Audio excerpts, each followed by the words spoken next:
So, all NYP pet parents here. Today, we have our wonderful Shiryln Wright.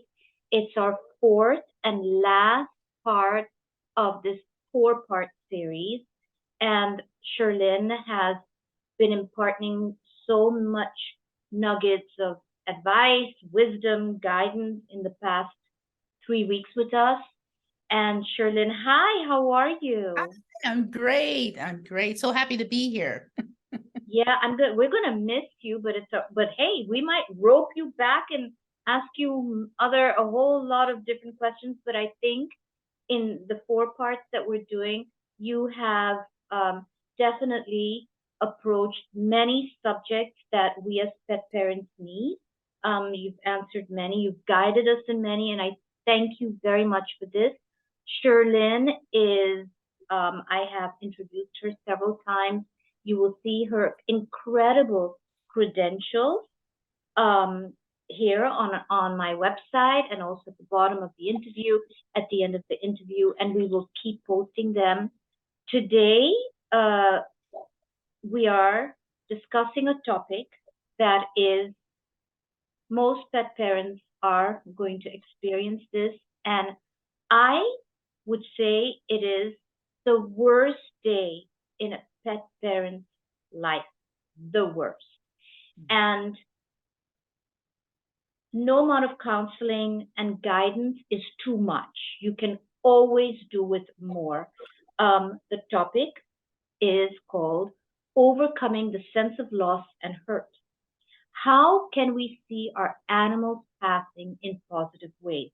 I can't see how it could be, how I could look at it in a positive way, but I'm looking to Shiryln to guide us all. And Shiryln, thank you for being here with us today. This is something that is very sensitive because even though we've lost our, even though we've lost our pet a few years ago, last year, or 8 years ago, you don't forget. Yeah, there is certain emotions that we will always feel. One of them like guilt, and then there's another subject that is important. The pet has passed away, and then the other subject is, oof, they're aging or they have a terminal illness. Yeah. How do we deal with that inevitable loss that we know we're going to have to face in a shorter span of time? How do we prepare ourselves? Shiryln, thank you for being here and thank you for having been with us and guiding us in the last 3 weeks. And I'm going to let you now take over on this subject. Okay. And thank you again for having me. And yes, this is a really big subject because a lot of my clients will contact me when their animals are going through a disease and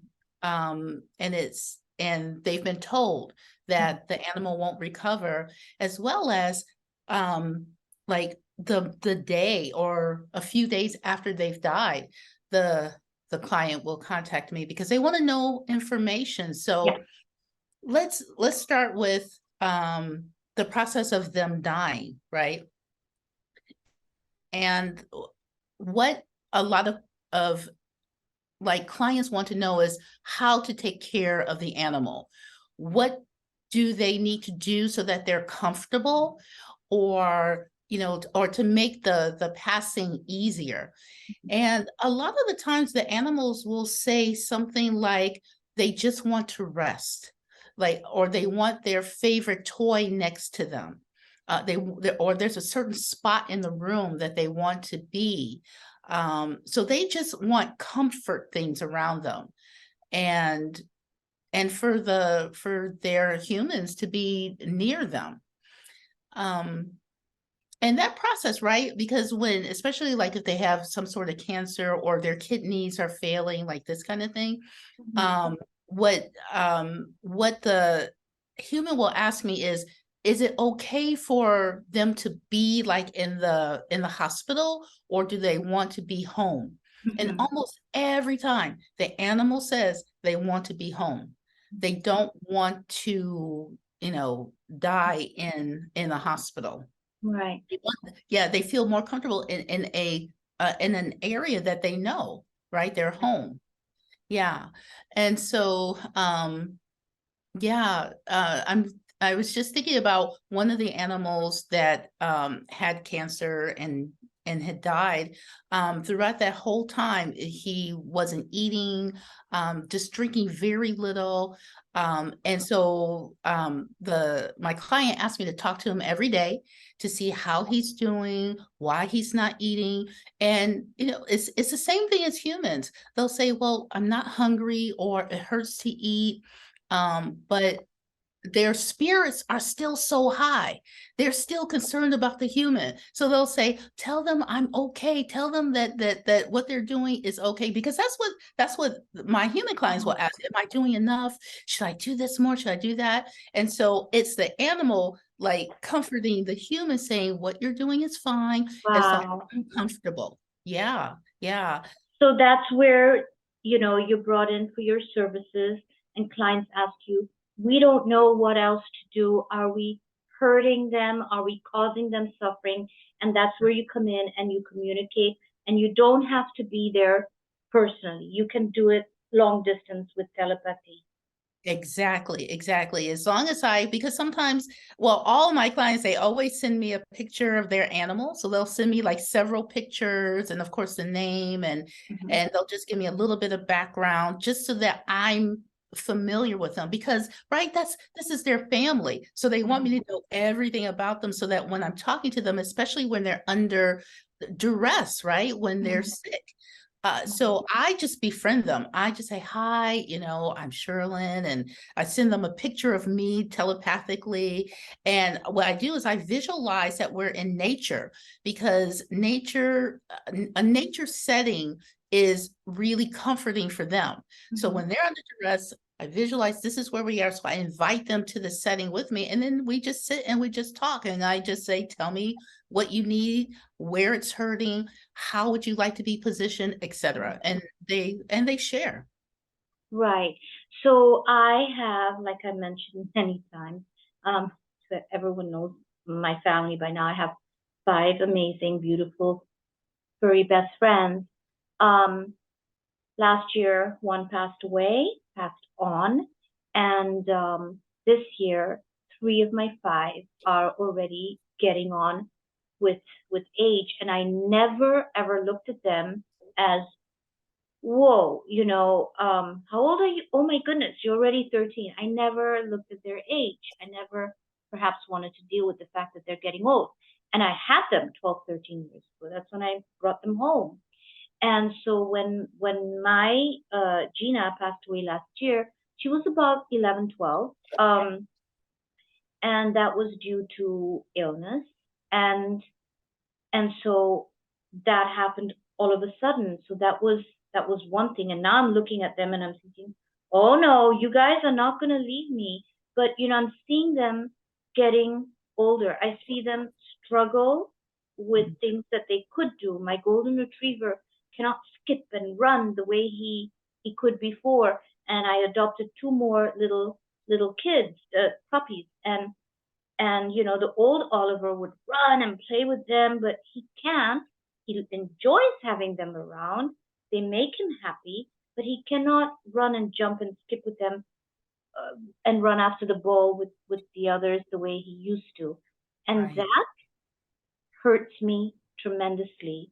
I heard it's called anticipatory grief, Mm, and I'm trying to get, some help with that and guidance for even for all you pet parents that have pets that are aging. Now, so that's one thing. So they're still alive, they're still happy, they're still healthy.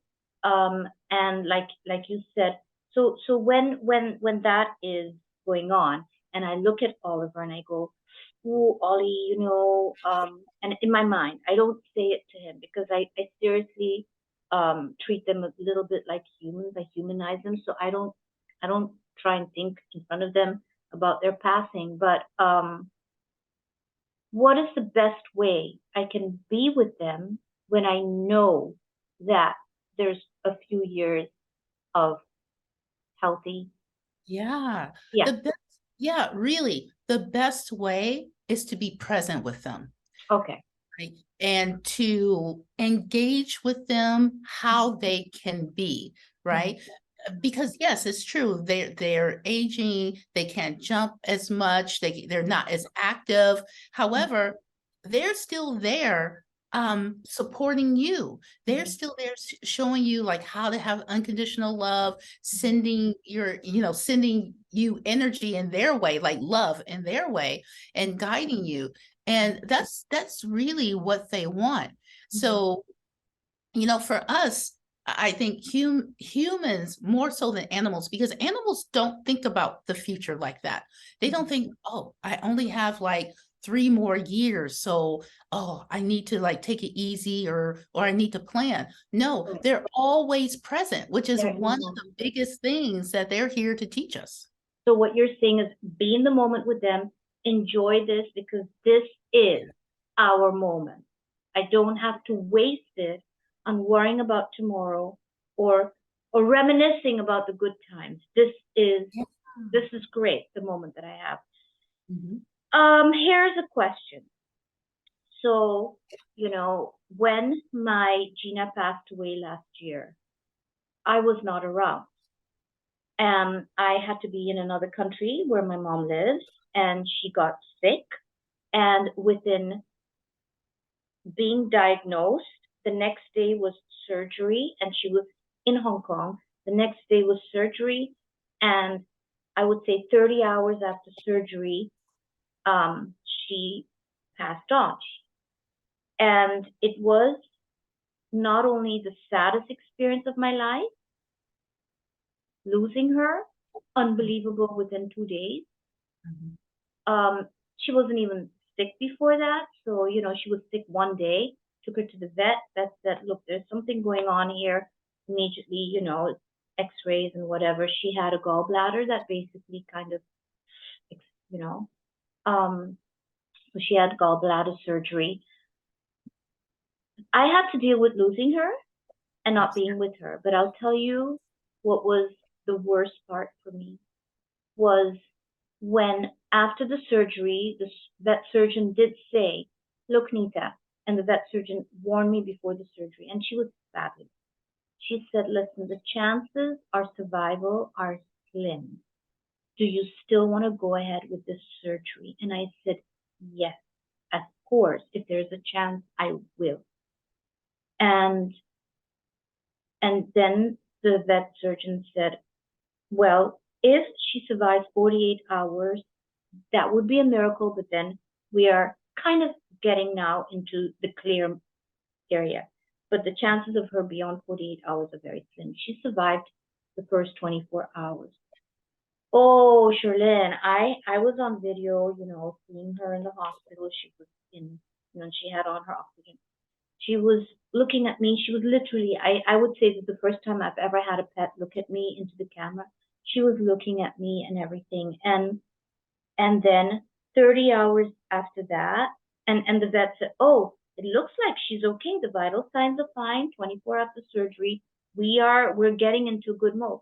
But then 6 hours later, I got a phone call. I was woken up. There was time difference, but I left my phone ringer on. I get a call, and the vet surgeon says, Nita, look, it's not good. It's not good. She cannot breathe on her own, and we need to stop the suffering. So we need to give her the injection. It's a call that no one should have to make. Okay, but I had to make that call, and at a distance, and it was heartbreaking. But as the injection was being prepared, she was trying to remove the oxygen mask and come towards me like this, Yes. and I screamed and I said to the surgeon, no, can't you see how she's running towards me? She does not want the injection. Mhm. Surgeon said, Nita, she's coming towards you, but her lungs are gone. She cannot breathe. Each time she's drawing breath. It is excruciating painful. Please have mercy on her. And I am still telling Gina how much I love her, what she's done for me, the goodbyes, and how much I will love her forever and thank her for all the amazing moments she gave me. And she's still coming towards me. Um, she got the injection. Needless to say, it happened very fast. So it wasn't. So when you say they want to pass away at home, um, this was an injection where she fell asleep right away. Yeah. Okay, so I collapsed, and I think I collapsed for at least 30 hours. I don't remember anything of the 30 hours after that. I think I had a complete breakdown. The next thing I remember was speaking to my son, and he was asking me, "How are you, Mom?" And this wave of guilt that I should not have given her the injection. She's coming towards me, and she's trying to say no. Now, my son said something to me, which I don't know if it's a fact, but I want to believe it. It's the only thing that keeps me going. He said, "Mom, have you ever thought of the fact that maybe she was also trying to tell you it's going to be okay? Thank you for all the good times. Thank you for all the love you've given me. I am there for you. Thank you." This is what she was coming towards to tell you. Thank you. Don't cry. And that was something that got me out of bed to eat something, to drink something, and slowly, after that, I got an amazing counselor to help me make sense of this, and she's just wonderful. But now here's my question to you: Do they? So again, so it's not only for you, it's for all our viewers here. Yes. This big question, Shiryln. Do they blame us? Because you still wonder, we still have that guilt. Do they blame us if we're not with them? No, because again, they are completely aware, Nita, of where you are and what you're thinking.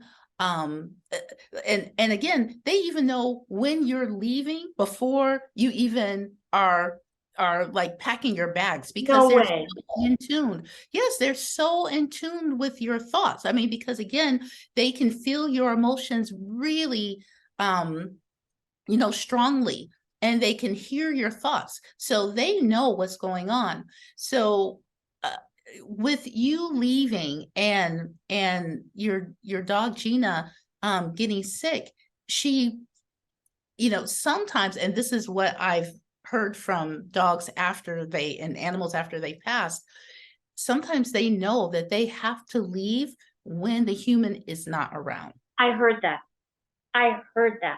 That they're with their dog all day long. They just go to the washroom and come back and the dog's gone. Or they just went grocery shopping and they come back in 15 minutes and the dog, I've heard that. Why is that?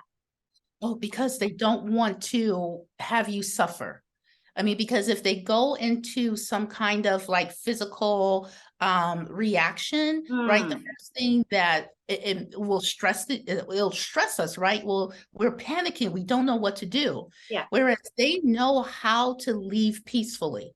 They just lay and they just let themselves just go. Like I had one client where she knew her cat was sick, and she was taking care of the cat, feeding the cat, and then when she came home, the cat was nowhere to be found, right?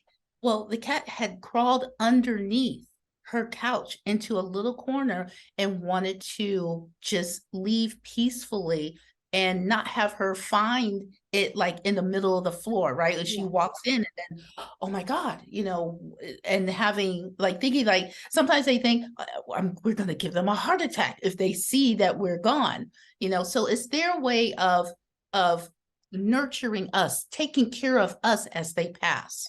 Right. So this is huge to know, because the guilt is what does us in. It's what does.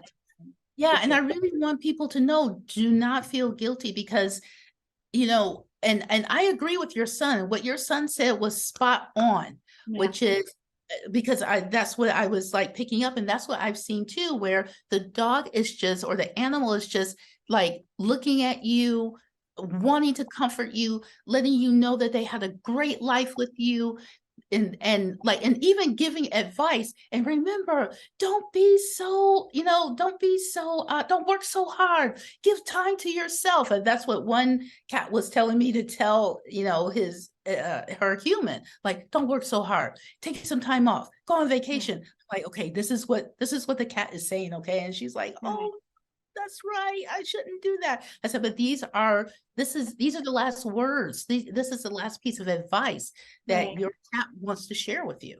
Right. Right. Well, it's a huge piece of advice. Like I said, I needed counseling. I mean, I've I went through divorce, which is also painful, obviously. I'm not minimizing that, but I didn't need counseling with that. When my father passed away, I wasn't around. That was very painful. I didn't need counseling for that. But oh, when my dog passed away and I wasn't around, that guilt is like, oof, Yeah, and you're not alone. I mean, this is such a big thing that I work with, not only like, after the animal has passed, but the process through. So a lot of times, like was working with a family. So the son was a little upset, of course, because the cat was leaving. And then both the parents, they said, okay, so what should we do? And the cat again just wanted to be under a cover and just and peacefully go away. And they sent me a video, and what they did is they put flowers oh, around their cat, and they're stroking the cat, and the cat just went away. yeah, Yeah. And they yeah, were and they were really, they were grateful that they yeah, were able to do that. And they had several other cats, and the other cats were sitting there as well, yeah. surrounding this cat and just allowing it to just go. Um, but for those who are away, again, the cat or the animal will pick the perfect time in which to leave, right? Whatever is best for their human. Hmm. So I really don't want people to feel guilty that they Hmm. didn't do enough, because while they're here, and if they're sick, right, you've been taking care of them. You take them to the vet, you make sure that they have the right food, you've done everything to support them, and they know this. They know Hmm. that you're doing the best that you can in this situation, and they really truly appreciate it. Right, right. Now, why do they choose to transition? I mean, for me, the perfect world would be where they could outlive us, you know. Why do they choose to transition, Shirley? Well, okay, so again, my beliefs are that we live other lives, Mhm. and animals do as well. So again, as I said, in one of the earlier episodes, animals have a purpose. They choose their human. They're like, hey, there's my human, and I'm going to show you how to love, and I'm going to guide you, and I'm going to like support you and nurture you as much as possible. And they do that. The number of years they're with you, this is what they're doing. They're doing their job. However, and what I said in another episode is that they're here to learn and grow and expand. So when their job is complete, then they make the decision, okay, I think my job is complete and it's time for me to leave, so that they can go on to their next assignment.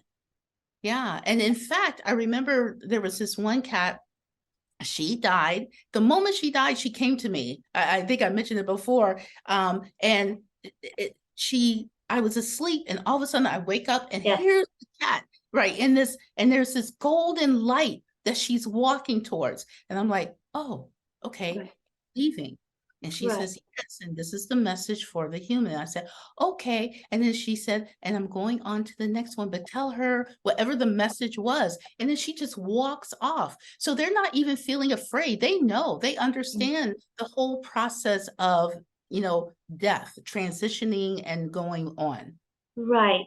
So so I guess if what I'm hearing also is, when as I'm thinking and you're telling me this, it's like relationship. we can have friendships, intimate relationships, or whatever, Yeah. and not all of them last forever. And you have this journey with a friends that are maybe a couple of years or longer. Yes, some will last forever, but what I always say is that maybe you got out of this lessons, out of this relationship, this friendship, and they have to move on so that they can broaden their horizons with Yeah. other friendships, and me too. And but I guess with pets, where are they going to go? So the only way to leave and depart is to transition. Yeah, it's That's true. the only, it's to transition, you Yeah. know? Yeah. Yeah. So, so And I was going to say, and they understand that whole process of like, of life and death. yeah, Again, they don't see it as it's a time where, um, like something bad is going to happen or they're going to like suffer or something like that. They just see it as, oh, okay, I'm just going to another reality. Yeah. But another reality. I like that. yeah. Another reality. Hmm. I'm a believer of that. I believe that. Um, you know, Shirlyn, why I believe that? Again, you believe what you choose to believe, right? And everyone has the right to their beliefs, Yes. and it should be respected. And there's no point in trying to convince why you believe and what you believe, and you don't need to prove it. I choose to believe this other reality where they're in, because for me it is very hard to think that they came to us with so much love and energy, like a ball of light, and then all of a sudden they're just this these ashes in a Yeah. little pot that I have with Gina, and I looked at him and I go, no, this is not Gina. These ashes are not Gina. She is somewhere. She is energy that has been, according to me, transformed elsewhere, because energy does not disappear. And Exactly. she was a ball of amazing, loving energy everywhere. Everywhere we went, people just adored her, and she kissed everybody. So I want to believe that she's gone and transitioned into another reality. That's what I want to. Yeah, yeah, but it really is true because you're right. Energy cannot be destroyed, Yeah. right? Energy transforms Yes. into another into something else. It And ma- so, yes. yeah, so that's what's especially animals with all of this energy of love, right? Yes. And acceptance and friendship Yes. and every positive energy you can think about, they're taking that with them. So it's being transformed into something just really, amazing. So are they aware of us once they're transformed? Are they still aware of us? I think they are aware for a certain length of time. Like I said, when I have talked to several animals after they've transitioned, like soon after, and they still have some messages for their human. So they're aware of it. But then what they say is, okay, I have to go to the next assignment. So give them the message and then they move on. Will they ever forget us? No. How can they cannot, because they've had such a great experience with you. And in my belief system, they've been with us more than one lifetime. So it's like, Oh, yeah, we could have been with them before. And so, the next assignment may be with another human, or like once we leave and we go on to our next life, we can meet up with them again. so So you're yeah. trying to say we can see them again? Oh, you can in another life. Yeah. Hmm. It's possible. Is it possible in the same life? It has happened in the same life.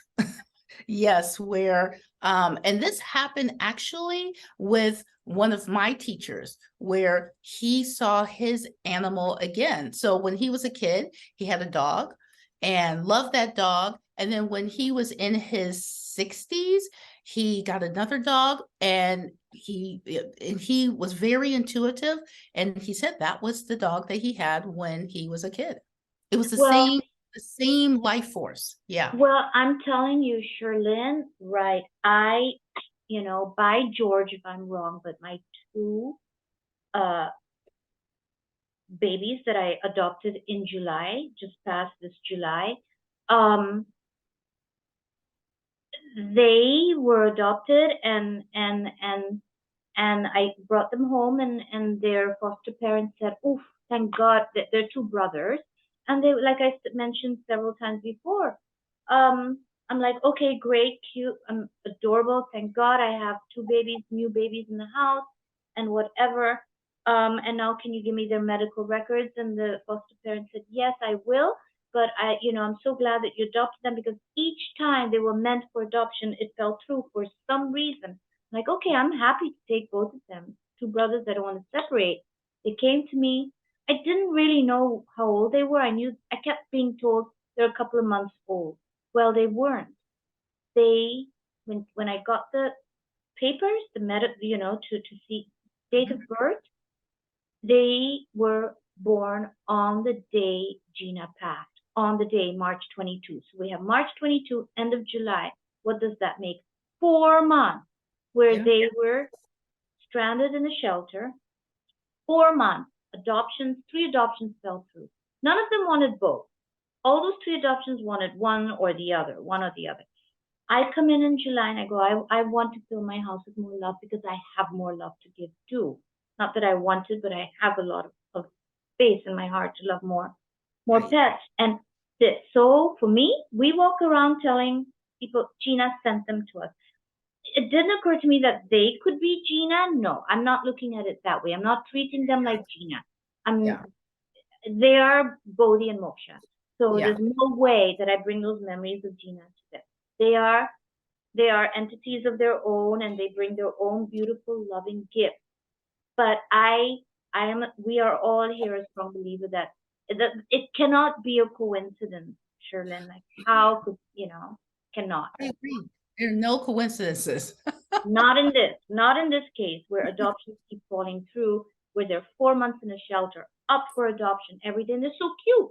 They're Yeah. adorable, So I don't, not that Mm. I chose them because they were adorable. They were just the only two that were offered to me. They said, "Look, you want a puppy?" And I said, "Yes, I would love one." And they sent these two pictures, and wow, when they came home, it was it was it was really something. Yeah. Now, what happens, like so what happens to their life force or their soul when they transition? Apart from the fact that we discussed, they probably, manifest elsewhere because energy gets transformed. Mhm. We want to believe that there's this rainbow where all the doggies cross over the rainbow bridge and they Mhm. live super happy. Have you heard that poem? Yeah, yeah, I have. I have heard that. It's the most soothing and loving poem. Now, you know, a- apart from that, I'm not going to say that does not happen. Maybe it does. Right. Mhm. So maybe it does. But and so what are the other ways their life force or their soul, where do they transition? Yeah. So when I ask the animals, because I always ask a lot of questions, I want to know, right, what happens before you come down, and when when you're up there, what's the process of you like releasing like any negative energy or whatever. Um, they always say they just go into the light. They just call it the light. And what they say is that there are guides there. They do have guides that support them, right? Because some of the animals, they do have some trauma, right? Especially if they were like abused when they were here, like with people who have these like the cockfights, or Oh, like, yeah. yeah, like, I mean, there is some of that stuff going on. So they need to be healed when they go back. So it just depends. They go to different places depending on what their needs are. So some of them are being like emotionally and mentally healed from their trauma. And then some of them are just kind of reliving what they've experienced to see what they want to do next. But they just call it like rooms of light. That's all. That's the most I've been able to get from them. They're like, oh no, it's just rooms of light, and then we release, and then we decide what we want to do. We just go down. And is it a peaceful place? Yes. I mean, they're back in, like, I guess we can say they're back in spirit, or they're back in heaven, or the spiritual realms. There's so many names for that, right? Bliss, So they're complete bliss. Yeah, yeah, they're in complete bliss and love, and they're reviewing what they've experienced, healing from it, understanding it, and then deciding what they want to do next. Do they come back down immediately? They may or may not, just depends on how long they want to stay in this yeah, blissful energy yeah. before they decide to come back down into the physical. Right. So here was my one other huge concern I had during the time that I was away and Gina passed on. Um, the my only big concern. So now I have a concern. I'm having grief. I'm having sorrow. I'm having a lot of emotions going. I'm having guilt, which is the biggest. But at the same time, I'm worried sick about her other three siblings that are in the house, and they love each other so much. And I'm thinking, oh my goodness, we need to protect them because they obviously know Gina was sick. That goes without saying. They obviously know Gina was taken to the hospital. And do they know that Gina passed on? Are they missing her? What do we do to alleviate the trauma that are they going through trauma? Everything. So how do we support the other animals when the sibling passes away? Shirley. Yes, they do. They do need to be supported, hugged, loved, because they do know because these are their friends, right? This is their family member that's leaving, and they're completely aware of it. During the time that the animal is transitioning, they're feeling loss, they're grieving. I had one dog, the dog was crying probably for like a month or two, Oh my after God. after his best friend, another dog, died. And so the human contacted me and said, my client said, every day he just sits in the same spot where she used to stay and just cry. And so I told her, okay, well, talk to her, tell her that you also are grieving, and and remember what you experienced with her, and know she's in heaven, she's back in a good space. And what do you want? What is it that you want to experience now? So the she was thinking about getting another dog, and she said, can Yeah, you ask if he's open to that? yeah. So I talked to him and said, are you open to having another? And he was so ecstatic. Oh, Was like, yes, I would like another dog here. I would like to be able to train someone else so that when I leave, then she's going to be taken care of. Like, the mommy will be taken care of. And I said, okay. So when she brought the little dog in, oh, she took a video, and he was so excited. I mean, he hadn't cried from that moment on. It's like the grief left, because he also felt like he was taking care of that dog as well. So his purpose was also to take care of other animals. So that fulfilled his purpose. So yes, he was missing this dog, his friend, his family member, his sibling, because, right, I'm going to miss this soul, right, this life force. However, I also want something to do. I also want to be able to share all of my love with another animal. yes. Do they communicate with each other? So let's say, would you think that Gina still communicates with with her siblings here at home, Oliver, or not really? Well, I think it depends. I think it's possible. And from what the animals have told me, it's possible for a certain length of time, but then when they're moving on to their Yeah. next, assignment, then they're really focused Mm, on the next one, their next life or I the next reality that they're going into. Right. Now, as we've discussed with all these previous questions till now, today is about the passing, the emotions, the guilt, what we can do, and how we should look at our pet of in the way the transitioning process and everything. How can we celebrate our connection with our animal after their transition now? How do we celebrate that, Yeah, Shirley?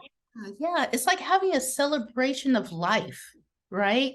It's like um I've had like some clients journal because that's what they like to do, journal or even record like all the stories, all the events that they've had with their animal, like gathering all of their pictures and Mhm, just really celebrating what they gained from that relationship, mhm, right? What is it that you've learned? What mhm, was the experience? What was the excitement? And mhm, thanking the animal from like, the bottom of your heart for choosing you to have this experience with, mhm, right?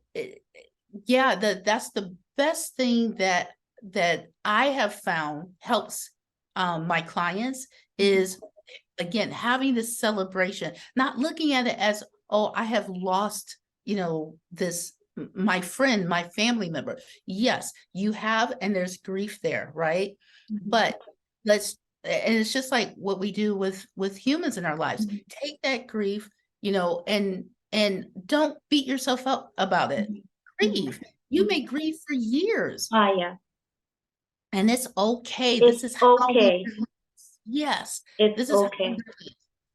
But also have a process where you're just really in like laughter and happiness and joy of having this experience with your animal because Yes. this is what they want. They want you to be happy and Oh, say, yes. you did a great job and I helped you and I supported you. This is what this is like, you know, so great for them to see you do. And that's what a couple of my clients, that's why I told them to like, as they're transitioning, just talk about like how much they changed your life and tell them like you were really funny when you did this and when or different events, like just talk about it because they want to know that they have enhanced and expanded your life. Right, right. Now I know. I mean, I'll be more prepared with the great memories.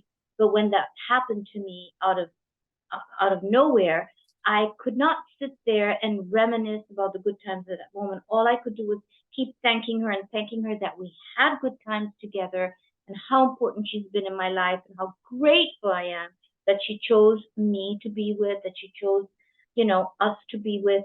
That was what I kept saying to her. But now I guess with you, with what you're telling me and with the counseling, I'm getting there. I'm getting more prepared with because it's important. It's important that all pet parents, when they take a puppy home or a dog, it doesn't have to be a puppy. Can be an older dog at rescue. Um, just this is something that there should be a little handbook or a little video that they should watch so that they are prepared for this and not to be scared or about this. This is so important. So when one of the ways we celebrated, well, I guess not one, it was the only way we celebrated. I eventually came back to Hong Kong. I said bye to my mom. I had done my visit and I came back. Now, when Gina transitioned in the hospital, the vet hospital was incredible. the team was incredible, the surgeon and the veterinarian, and they said, look, this is how we do things. We can offer this, and would you be willing? Are you interested? And I said, well, what? Well, they can do a beautiful cremation, and where you can invite, the lady who was taking care of Gina while I was away, any of the people you want, bring Gina's favorite cookies or treats, flowers, whatever Gina loved eating. This is I don't know if this is done in the West, but here in the Orient, in Hong Kong, bringing their favorite snacks and their foods. So you bring it to this this area where they do cremation. First, they put Gina, on her bed, beautiful little bed. They made that for her. They leave her in a room where you can sit and you can place the flowers around her and the little snacks, and they give you a good half an hour or 45 minutes to talk to Gina and say loving things to her. And she looked so gorgeous, and little flowers around her that you can bring, and snacks. And then when it's time, and I saw all that because the hospital was fabulous. The team was fabulous. So even though the time difference, that I could have, so the housekeeper who came had her camera and placed it, and had it live going on, so I could see everything. Then they bring Gina out, and the next time we see Gina is they have a beautiful, within, I guess, 2 minutes. Yeah, they have her cremated. You're not there when they do that. Yeah, so you still are in the room. And then they bring her, and that is, you choose where and what kind of urn you want. All those choices you make before, and they do it very gently. So they prepare you. They give you a good week before the cremation. So it's not bam, bam, bam. They give you a week and they say, okay, which urn? So I chose the urn, and the hospital put a beautiful photograph of Gina around it with a lovely quote. And in there, they had placed her ashes nicely sealed. They gave a locket of Gina and a beautiful little thing, a paw print on clay, beautiful. All that I had no clue, and that was all brought home. And I said to this wonderful lady who takes care of the rest of my dogs at home, other siblings, I have 3, and I said, we can't just put that on my side table because I don't want the siblings to see that because it might affect them. But she still placed it nicely in my bedroom. And when I came back, Shiryln, it took me. I needed a month. It was no way that I could come back and what we do is we release the ashes, and we chose Gina's favorite beach that she liked to play in, and it was a doggy beach where she loved playing. She wasn't a swimmer; she was a Yorkshire Terrier. But we went all the way on the other side where no dogs are, so we went more at the deepest side, and all the rest of the team came with us. So by then I had adopted the 2 new ones, so we were a gang of 5. We released the ashes into the ocean. We sang for Gina. All of us were together there. And then it was treat time, and we went out for dinner to a restaurant. All my 5 dogs with me. We made it a celebration to her life. And yeah, I gave them delicious steak from a restaurant, and they enjoyed it. And I had a nice glass of wine. They didn't have. They had their water. But when I came home, there was a sense of closure. Yeah. There was a sense of closure. And the healing had already begun, but this was a big part of it. And I must say, so that is how we celebrated. I think that's beautiful. That's beautiful. And I like that you said it's a sense of closure, because that's what we need as we, when our animals transition, right? And they, again, for them, they get a lot of satisfaction knowing that you have gratitude and you appreciate, not that you're sad, but they understand the sadness, right? Yeah. But I think, like you said, it's like we begin our healing once we have that sense of closure and we can move forward. Yes, yes. And so my wish for all you pet parents and pet lovers, even though maybe you don't have a pet yet, pet lovers, it is definitely the most excruciating day of your life when you have to say goodbye. And I am learning that it is inevitable, but it's so, so worth it. The 12 years of love and healing and nurturing that they give you, the gift that they give you is immeasurable. And for that to grieve, for, have that trauma, very, very painful 6 months, I would say for 6 months, 3 to 6 months is extremely painful. Yes, it is worth it. It is worth it because they need us too. I am so happy that I was honored to have taken care, spoiled Gina, giving her the best of time. I know. We all nurture our pets and love our pets. And I know that Gina had a blast. She had a blast with us, and it's so worth it. And now that she's not around, there's always space in your heart to adopt and continue loving and spreading that love. So don't stop. Don't get jaded. This is what I want to say to all of you. Don't get bitter. Don't get jaded. Don't sit on that grief. Let it try and work through that and love again because it's so Yeah. Yeah, I'm so happy you're saying that because I have had some clients who say, well, I never want to have another dog again because, or another cat again, or another animal because I don't want to hurt that much. And what I found is that they haven't processed the grief. This is why they're feeling that way. yeah, So I can help them release the grief, yeah, in a way that is comfortable for them. And then once they can let that go, then they're so open. They're like, okay, I have more understanding now. I'm ready and willing to have another animal. So I'm so happy you said that. absolutely. Shirlyn, thank you so much for today.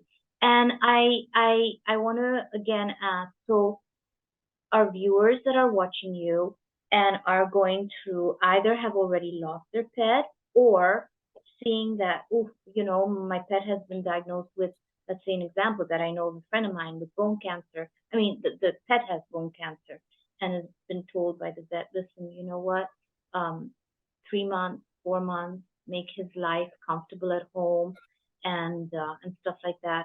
They're going through so much pain. Are you able to help out that way with people that go through that? You are. Oh, Okay. definitely. I Yes. wish I had your number then, but no. But I got in touch with someone. But yes, I'm happy that I found you. I'm happy that we all found you. Everyone, Shirlyn's expertise, her contact details, all are on my website, and it will be displayed all Shirlyn's website and her contact details. Please contact her whenever you feel, and she does everything online. She gives private sessions. She gives Yeah.